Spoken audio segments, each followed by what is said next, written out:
Sir, whatever time it is where you are. My name is Ulo Pepe Chimoya. I'm a law student in Maduka University. Today, I'll be presenting the book The Compound Effect by Darren Hardy. This book was given to us by Mr. Onoha Thomas, FLD, which is Fundamental and Leadership Development 112. This book, in the introduction, Darren Hardy introduced to us that success is achieved through hard work and consistency. This book contains 6 chapters, but I'll be summarizing everything together. The first chapter talks about compound effect in action. The second chapter spoke about choices. The third chapter spoke about habits. The fourth chapter spoke about momentum, where he made mention of the big move. The fifth chapter spoke about influences, and the sixth chapter spoke about acceleration. Now, from the beginning of the novel, Darren Hardy made an expression saying that slow and steady wins the race. He made example of himself as a tortoise because he had the positive mindset to be consistent in whatever he's doing. He told us about the two philosophy of his father. The first philosophy was, if you had a competitor and you know it's very hard to beat your competitor, why don't you work 2 or 3 times harder than your competitor to get to where your competitor is? The second philosophy about his father was your ability to say no when you know you can't do it. If you know you cannot, if you know you are not feasible or you are not free to do something, kindly say no. Darren Hardy was left to be raised by his father alone while he was 18 months. His mother and his father got divorced and he was raised by his father alone.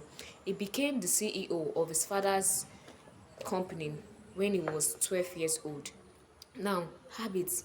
He told us that in psychology, we have what we call positive reinforcement, and positive reinforcement increases behavior, while punishment decreases behavior. He told us that for us to have a good habit, we have to be consistent with whatever we do. Making choices, for you to make choice, the book in general talks about consistency. And what is consistency? Consistency is the ability for you to keep doing something continuously without stopping or having setback. Now, momentum. He made example of the big mo. The big mo in this novel, what he meant by momentum is pushing that driving force to achieve something, going for the bigger things and not settling for less. Now, in this novel, he made example of Larry, Brad, and they were three. Then these three people, they lived together as neighbors. they were they were acting the same way, but later on, one started reading newspapers and news to develop himself in having the news knowledge. Another went to buy a TV set for him to continue watching various kinds of movies, different kind of movies. Why um why the third one continued to eat junk food to enjoy himself before he gets old. Darren Hardy made example of these three people for us to understand that what somebody can do, your character is different from another person. You just have to make your own choice. You just have to be consistent in what you're doing as far as you know you are aiming to achieve a particular goal. Now, he made example too of a magic penny. Imagine penny in the sense that we have cash and we have savings in the piggy bank.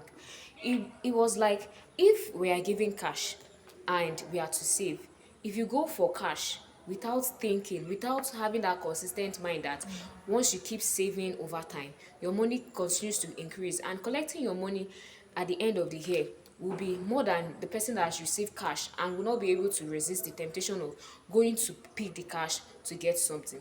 He talked about the Thanksgiving, how he helped one of his friends to be thankful to his wife. He writes down everything his wife does every day and gives it to her and he gives it to her at the end of every year.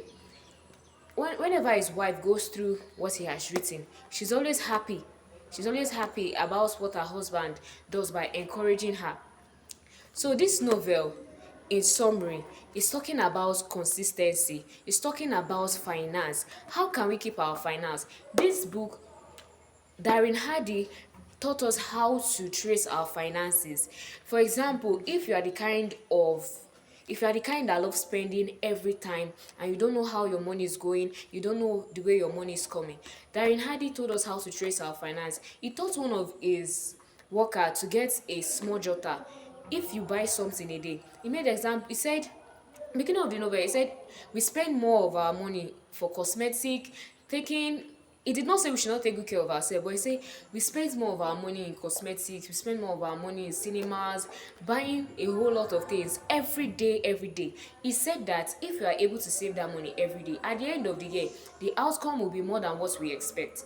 So he told us that for us to be able to trace our finances, we should get a jotter. If you are going to buy, if you're the type that buys chocolate every day, it's better you reduce it to like twice a week or once a week.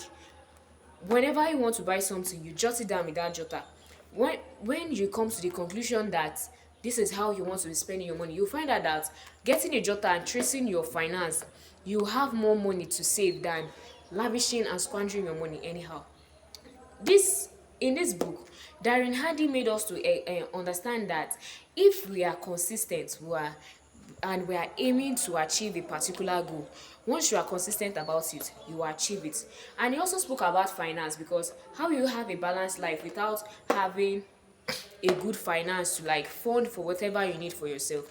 It's in this book. Darren Hardy made mention of how we can trace our funds, how we can save, how we can manage our things. Not to the extent of going hungry, but how to manage sensibly, how to do things the right way. Most especially, what I want us to take back home today is that we have to be consistent, we have to be hardworking, and keep we have to keep traces of our finance. Before I go, there was a particular place that made Darren Hardy bring about finance. This was when the person that assists him in his bank told him that, oh Darren Hardy, you've used more than you've exhausted more than you used to. Darren Hardy was not like, oh, that was because he did not trace his account. He did not trace his finance. So tracing your finance is not a bad thing, or it's not something that most of us will start and stop tracing our finance. That is because we are not consistent. But once you're consistent, you'll be able to achieve your goal. Thank you very much. I still remain Ilo Perpetual.